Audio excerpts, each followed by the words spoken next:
अस्सलाम वालेकुम। Last time हमने पढ़ा था प्रीडेटर प्रे मॉडल, जो कि रिलेटेड था दो स्पीशीज़ के दरमियान, जिसमें एक स्पीशी थी प्रीडेटर, शिकारी, and the second one was prey, जिसका शिकार किया जाता था। और उसके अंदर हमने देखा कि किस तरह दोनों की जो इंटरेक्शंस हैं एक दूसरे की पॉपुलेशन के ऊपर कैसे अफेक्ट करती हैं। We have find the rate of change of their populations depending upon their interaction. आज हम उससे एक नेक्स्ट लेवल पर चलते हैं कि ज़रूरी तो नहीं कि हमेशा जो हमारा इकोसिस्टम है या जो फॉरेस्ट हैं उसके अंदर प्रेडेटर प्रे ही हों। बाज़ का कंपटीशन जो होता है वो सेम टाइप ऑफ स्पीशीज़ में भी होता है। सेम टाइप ऑफ स्पीशीज़ से मुराद कि जो सेम रिसोर्सेज को यूज़ करती हैं। फॉर एग्ज़ाम्पल हिरन और खरगोश, अब है तो दोनों सब्ज़ी हो, लेकिन दोनों की जो फूड है वो क्या है, प्लांट्स। अब उनकी लड़ाई अपनी फूड पे होगी। अगर एक ही एरिया में रह रहे हैं तो हिरन और खरगोश जो हैं वो आपस में कम्पीट करेंगे फूड के लिए और स्पेस के लिए। सिमिलरली अगर आप दरिया का देख लें तो उसके अंदर दरियाई घोड़ा और मगरमच्छ ये आपस में कम्पीट करते हैं। बेशक दोनों एक दूसरे का शिकार नहीं करते, but they compete for the living space, क्योंकि दोनों ने दरिया में ही रहना है। और दोनों एक दूसरे पर अटैक भी करते हैं अगर एक दूसरे की वो टेरिटरी में आ जाए, इलाके में आ जाए। तो ये तो जानवरों की एक नेचर है कि वो दो ही चीज़ों पर लड़ाई करेंगे, एक food and the other one is the उनका इलाका, ज़मीन। और अगर हम ह्यूमंस को देखें तो इंसान भी ज़्यादातर इन दो चीज़ों पे ही लड़ाई करता है, ज़मीन पे और खुराक पे। अगर वो भूखा है फिर वो किसी को नहीं छोड़ेगा, खुराक के लिए कुछ भी करेगा। और सेकंड वन इज़ लैंड, कि मेरे एरिया में दूसरा बंदा नहीं आना चाहिए। और अगर अपन ने ये ज़्यादातर केसेस देख लें तो ज़्यादातर जो केसेस अदालतों में होते हैं वो ज़मीनों के होते हैं। इसने मेरी ज़मीन का इतना हिस्सा कब्ज़े में कर लिया है और आई नीड इट बैक। तो मेरे ख्याल से ये वाली नेचर जो है ये इंसानों में और जानवरों की तरफ से ही आई, हसलत जो है। तो अक्सर आपने वाइल्ड लाइफ में देखा होगा कि सेम स्पीशीज़ के जानवर, फॉर एग्जांपल शेर ही हैं, अगर एक शेर दूसरे शेर के इलाके में चला जाता है तो वो आपस में लड़ाई करते हैं कि भाई मेरे इलाके में नहीं आना। तो यहाँ पर हम थोड़ी एग्जांपल्स देख लेते हैं। जैसे हमने देखी एग्जांपल डियर एंड रैबिट्स, ठीक है। उसके बाद hippopotamus and crocodiles, this one is the second one.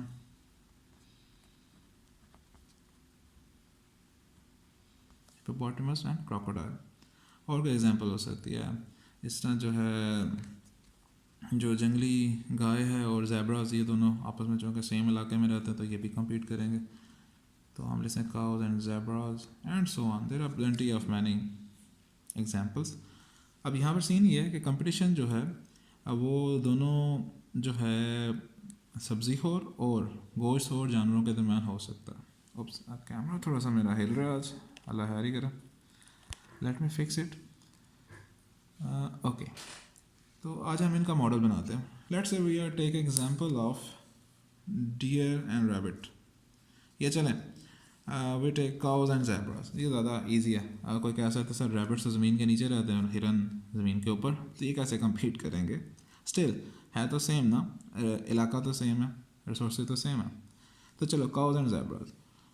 तो आज का जो लेक्चर ये इंपॉर्टेंट इस लिहाज से कि इसमें मैं आपको कंप्लीट डेरिवेशन करके बताऊंगा। प्रेडेटर प्रे मॉडल में थोड़ा सा मैंने आपसे डिस्कशन की और ज़रा शॉर्ट करके लिखा, तो आप आज के लेक्चर से उस प्रेडेटर प्रे मॉडल को भी ईज़िली डिफ़ाइन कर सकते हैं, उसकी डेरिवेशन कर सकते हैं। क्योंकि ज़्यादातर इन अगर हम पेपर पॉइंट ऑफ व्यू से देखें तो ये जो टॉपिक्स हैं इनमें से डेरिवेशंस ही आ सकती हैं, ये छोटे मोटे शॉर्ट क्वेश्चन या उनका कोई थोड़ा बहुत इफेक्ट सोल्यूशन का ग्राफ के लिहाज से, ग्राफ को एक्सप्लेन कर दें आप।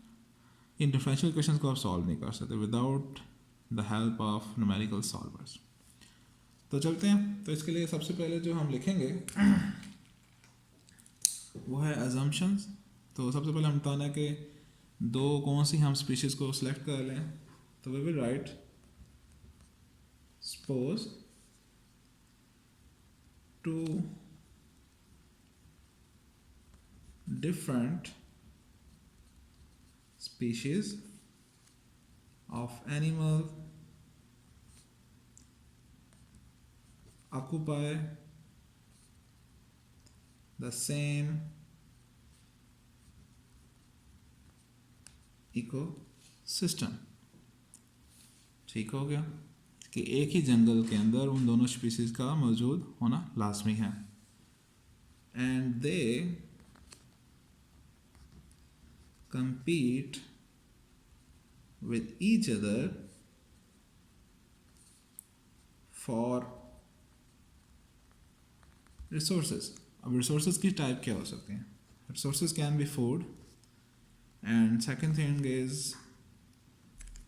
land, या बेटर वर्ड होता है लिविंग स्पेस। इट इज़ ये ज़्यादा बेहतर है, लिविंग स्पेस। तो सबसे पहले हमने एक थोड़ा सा स्टेटमेंट देनी है कि हम किन चीज़ों को सिलेक्ट करेंगे। Suppose there are two species of animal that occupy the same ecosystem, and अब हम सेलेक्ट कर लेते हैं कि वो स्पीशीज़ है कौन से जिनको हमने नाम देना। या ऐसे भी पहले ज़्यादा अच्छी बात यह है कि हम अजम्पशंस कुछ कर लें, क्योंकि हर मॉडल के अंदर हमें कुछ अजम्पशंस चाहिए। जैसे हम प्रेडेटर पर मॉडल के अंदर भी हमने अजम्पशंस की, जैसे हम कंपटीशन मॉडल में भी अजम्पशंस करेंगे। तो इसका अच्छा तरीका ये है कि आप इसकी हेडिंग दें। यू कैन यूज़ मार्कर्स और ब्लैक बॉल पॉइंट। मेरे पास अभी रेड है तो मैं रेड को यूज़ कर रहा हूँ, आप रेड को यूज़ ना करना। तो अजम्पशंस क्या हैं कि number one assumption can be के there are only two species in the ecosystem, because cows and zebras के साथ डियर्स भी हैं, रैबिट भी हैं और बेशबहा सब्जी और जानवर हैं, तो वो तो उनकी प्लांटेशन को भी साथ साथ खा रहे हैं, तो फिर इसका इफेक्ट इन दोनों की पॉपुलेशन पे आएगा। तो लेकिन अभी हम जो है सिर्फ कंपटीशन किसका देख रहे हैं, काउज एंड ज़ेब्रास का, तो इसलिए बाकी स्पीशीज़ का होना लाजमी नहीं है। सेकेंड जो है कि जैसे हमने प्रीडेटर पर में लिया था कि कोई दूसरा फैक्ट जो है इनकी पॉपुलेशन को, फैक्टर जो है उसके पॉपुलेशन पे इफेक्ट नहीं करना चाहिए, जैसे कि बीमारी वगैरह है या कोई जो अल्लाह ताला की तरफ नागहानी आफात आ जाती हैं। तो नो अदर फैक्टर्स, बेशक आप इधर साथ फैक्टर्स को भी लिख लें कि डिजीज़, फ्लड्स या हंट, यानी कि हंटिंग नहीं हो रही इधर। No other factors affect the both species. Okay, fine. These are the two assumptions जिसको लेकर हम चलेंगे। अब नेक्स्ट काम क्या है हमारा, वेरिएबल्स असाइन करना। तो इधर हम कहेंगे let the two species are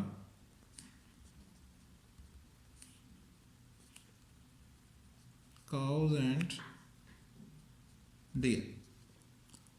थोड़ा सा मैं इसको ऊपर कर लेता हूँ, that's it. And x of t is equal to population of cows at time t, or similarly let y of t be the population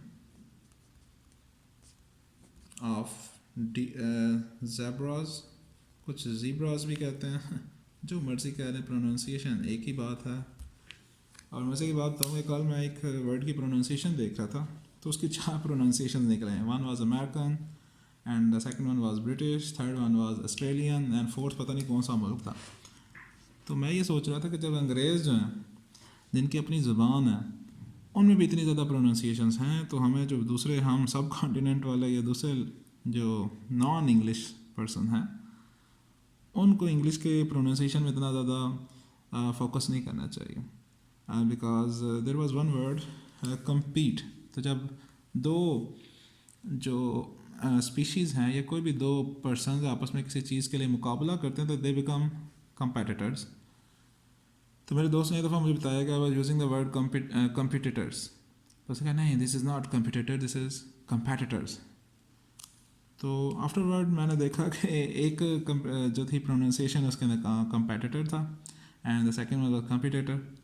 तो एक ही चीज़ है, मेन चीज़ है कि आपने कॉन्सेप्ट को समझना अपने आप के अंदर। ये एक इन्फ्लुएंस पैदा ना करें, या कह लें इन्फ्लुएंस तो नहीं, नेगेटिव इन्फ्लुएंस ना पैदा करें कि भाई मुझसे इंग्लिश सही बोली नहीं जा रही, अंग्रेज़ों से खुद नहीं बोली जाती, हर एक एक्सेंट डिफरेंट है। मेन चीज़ है अपना मैसेज कन्वे करें। बाकी ये कि with the passage of time you should improve, ये नहीं कि बिल्कुल ही गलत इंग्लिश बोलते जाएं, लेकिन अपने अंदर कभी भी ये चीज़ें रखिएगा कि भाई मुझसे नहीं सही बोली जा रही तो मैं पता नहीं क्या होगा। अल्लाह ताला ने आपको बहुत सारी दूसरी क्वालिटीज़ से नवाजा है, अंग्रेज़ों से भी उर्दू सही नहीं बोली जाती, तो एक ही बात है। तो चलें, एक्स और वाई हमने डिफ़ाइन कर ली वेरिएबल्स का। अब हम चलते हैं उनकी पॉपुलेशन के rate of change find out करने के लिए। तो उसके लिए सबसे पहले जैसे हमने दूसरी स्ट्रेटजी बनाई थी कि सबसे पहले हम देखते हैं कि जब दोनों जो पॉपुलेशन है अगर मौजूद ना हो तो फिर क्या इफेक्ट होगा। तो इसके लिए हम फिर एक सेंटेंस देख लेते हैं क्या लिखते हैं।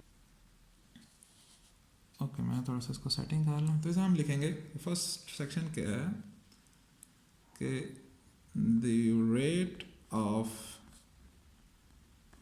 Change of population in the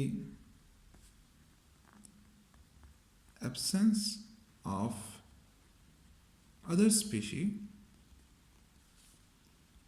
will be। मैंने बजाय कि हम पहले काउस की लेदर पॉपुलेशन फाइंड आउट करें फिर हम बताएं जी कि जी नो अब ज़ेब्रास की हम फाइंड आउट करते हैं, तो मैंने दोनों का इकट्ठा लिखते हैं। Rate of change of population in the absence of other species will be, तो पहले है x, तो dx ओवर dt। अगर दूसरी पॉपुलेशन नहीं है तो दैट मीन वो हमेशा पॉजिटिव ही होगा। रिसोर्सेज आपके पास हैं, फूड आपके पास है, तो आपकी पॉपुलेशन बढ़ेगी। और हमने एक पॉपुलेशन मॉडल पढ़ा हुआ है, तो उसके मुताबिक हम लिख देते हैं कि d x over d t will be a x, and similarly d y over d t will be b y कह लें, सी वाई, चलें हम चूँकि इकट्ठा लिख रहे हैं तो ए और बी फॉर एक्स और सी और डी जो है हम वाई के लिए यूज़ कर लेते हैं। बल्कि इस जुमले को हम कंप्लीट भी कर सकते हैं। Rate of change of population in the absence of other species will always be increasing, क्योंकि डेफिनेटली इंक्रीजिंग तो होना ही है। एंड इधर लिख दें this implies d x over d t is equal to x. ये कहाँ से है? फ्रॉम आवर प्रीवियस सिंपल जो हमने पहला मॉडल पढ़ा था, फ्रॉम पॉपुलेशन मॉडल, जिसे आप क्या कह सकते हैं, लीनियर पॉपुलेशन मॉडल भी कह सकते हैं। तो बल्कि इसके साथ रेफरेंस भी दे रहे हैं, it is good. This reference will be linear population, बल्कि लीनियर नहीं, इट विल बी एक्सपोनेंशियल, क्योंकि जब इसका आंसर आता है तो हमारे पास जो है ग्राफ जो है एक्सपोनेंट बनता है। That is exponential population model. एक और पॉपुलेशन मॉडल भी, इसको हम अभी बाद में डिस्कस करते हैं, उनकी डिफरेंशियल इक्वेशंस भी हम यूज़ कर सकते हैं, लेकिन अभी हम जो हमने पढ़ा हुआ है उसके मुताबिक चलते हैं। ओके जी, फर्स्ट फेज हमारा कंप्लीट हो गया कि जब एब्सेंस होगी तब क्या होगा। नाउ जब प्रेजेंट होंगे तो फिर क्या होगा। सो इधर हम लिखते हैं कि since two species compete with each other, this means presence of each species will decrease the rate of population of other species। जब present होगा तो दूसरे को decrease ही करेगा, will decrease the rate of population of other species। अब reason क्या है, reason भी साथ लिखते तो अच्छी बात है। Due to same food competition और लिविंग स्पेस, तो this is fine.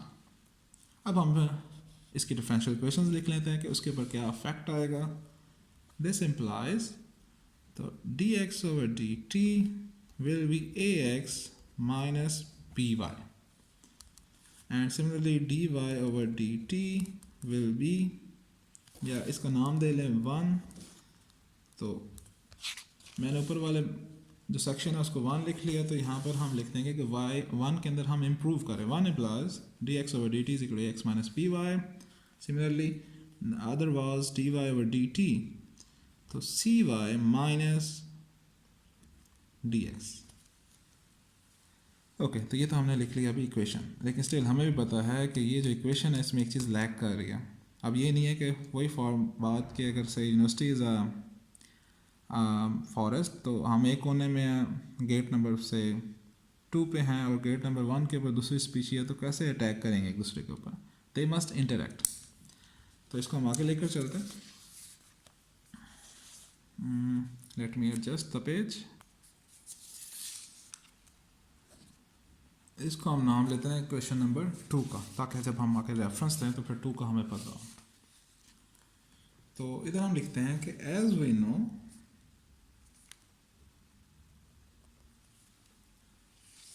that both species must interact with each other interact with each other in order to compete with food or living space. क्योंकि जब दोनों ही इकट्ठे होंगे तो तभी लड़ाई होगी, वरना दूर दूर होंगे तो फिर मसला नहीं होगा. तो इधर हम लिखते हैं we must add another factor into. So we must add the interaction, variable कह लें या एक्सप्रेशन कह लें, it is fine. At the interaction expression और variable in 2. So 2 implies our new differential equation will be dx over dt is equal to ax minus b by x, and dy over dt is equal to cy minus dx, where x and y, मैं थोड़ा सा space का मैं तो इधर लिख लूँ, आप नीचे भी लिख लेना, represent the interaction between species. I think ये अब बेहतर हो गया. तो आप जो फैक्टर ऐड कर रहे हैं पहले उसकी रीज़न बताएं कि भाई क्यों ऐड कर रहे हैं, और फिर आपके पास ये कंप्लीट एक मॉडल हो गया, और यहाँ पर हम y को भूल गए. तो this is our rate of change of both species which compete with each other for same resources and living space, या कुछ और भी चीज़ हो. लेकिन सिस्टम ऑफ डिफरेंशियल इक्वेशन के साथ there must be some conditions. तो साथ आप इधर इनिशियल कंडीशंस लिखेंगे कि x t is equal to 0 is x naught, let's say बाद कोई ना कोई वैल्यू तो होगी पॉपुलेशन की, and y t is equal to 0 is y naught. अब हम चलते हैं, दिस इज़ इट. इसका भी सिमिलरली सोल्यूशन जो है वो उतना पॉसिबल नहीं है. There must be some numerical solvers जो कि आपको यूज़ करने पड़ेंगे, और some special kind of formulation जो कि आप इस बुक के लास्ट चैप्टर में पढ़ सकते हैं. This is very lengthy. तो आई थिंक अगर सॉफ्टवेयर से काम चल जाता तो फिर इसको आपको सॉल्व करने की इतना परेशान होने की ज़रूरत नहीं है. अब मज़ीद ये है कि इसको मज़ीद कैसे इम्प्रूव किया जा सकता है.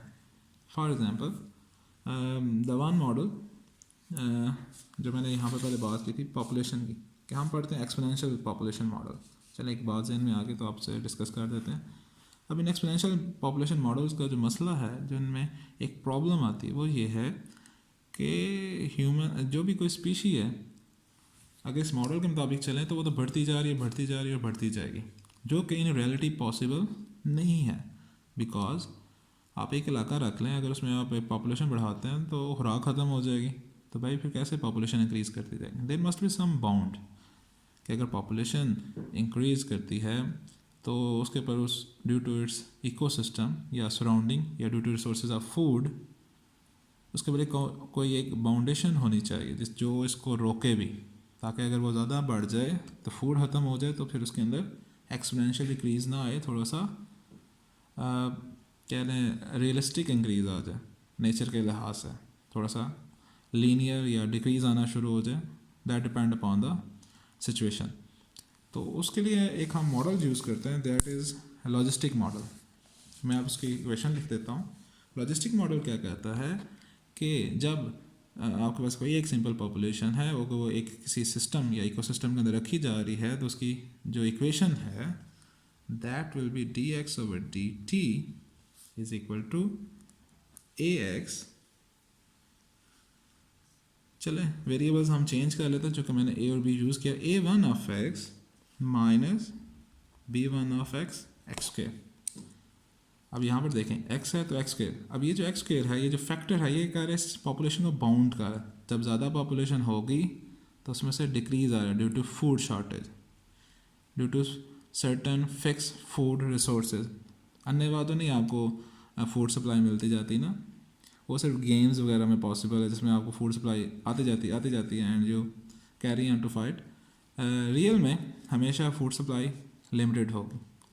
तो जब इस मॉडल को आप सॉल्व करेंगे तो ये आपकी पॉपुलेशन को एक्सपोनेंशियली या इन्फिनिटली उसे इंक्रीज़ नहीं होने देता, वो उसके बाद बाउंड रख लेता है। जब आप एक सर्टन फैक्टर तक पहुंचते हैं उसके बाद वो इंक्रीज़ में कमी आना शुरू हो जाती है।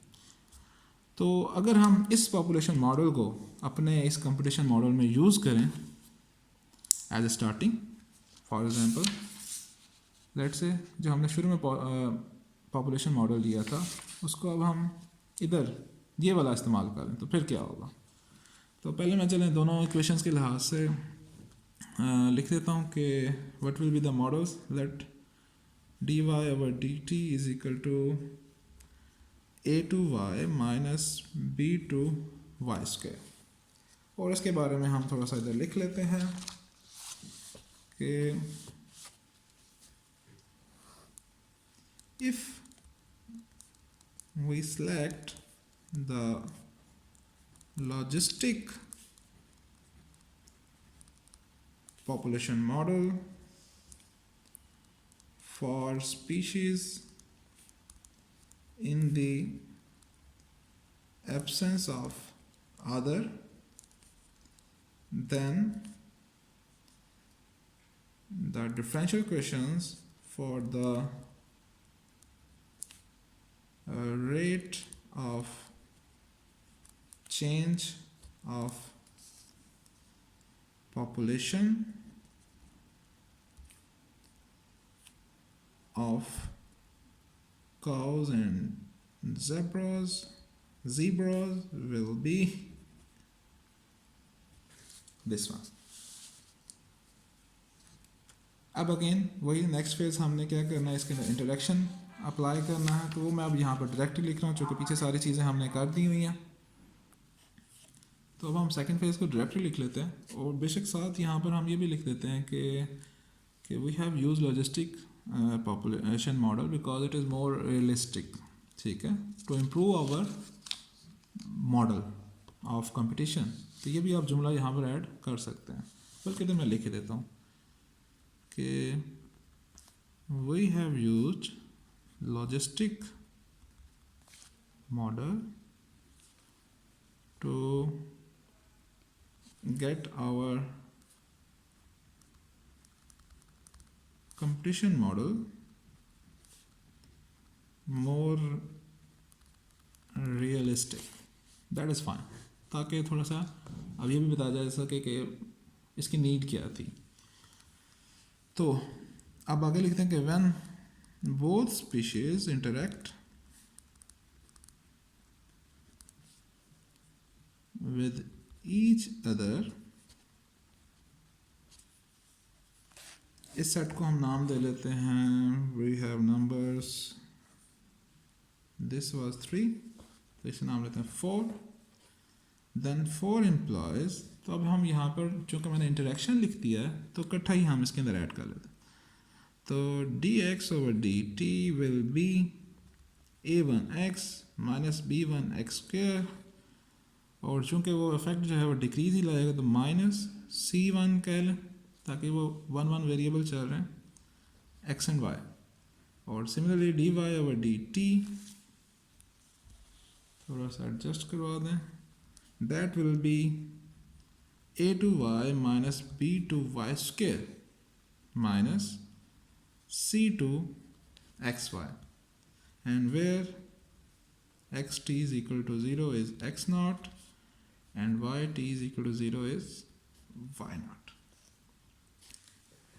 So this is our computation model with the logistic model, with the help of logistic model, and this is with the help of exponential population model, logistic population model.